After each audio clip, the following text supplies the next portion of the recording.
हज़रत उमर रो पड़े, कहने लगे आज मैं इशा के बाद निकला हूं तो नबी पाक के सहाबा मुझे नेक कह रहे थे। फिर मैंने बच्चों की माँ से और बच्चों से भी पूछा है, वो भी मुझसे राजी हैं। पर उज़ाफा, तेरे साथ नबी पाक राज की बातें करते थे, सच बता कहीं उमर का नाम मुनाफिकों में शामिल तो नहीं? सच बता, उन मुनाफिकीन में तो शामिल नहीं, कहीं ऊपर ऊपर से तो नहीं सारा कुछ?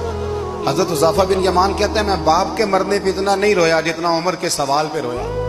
मैं कदमों में बैठ गया, मैंने कहा नहीं उमर, ये तो मैंने नहीं सुना, लेकिन ये मैंने नबी पाक से जरूर सुना है कि मेरे बाद अगर कोई नबी होता तो उमर इब्ने खत्ताब होता। ये मैंने अपने कानों से सुना है कि उमर जिस गली से गुजरे शैतान रास्ता बदल जाता है। ये मैंने अपने कानों से सुना है कि 950 साल हजरत जिब्रील जनाब उमर की शान बयान करें तो फिर भी बयान नहीं हो सकता। ये मैंने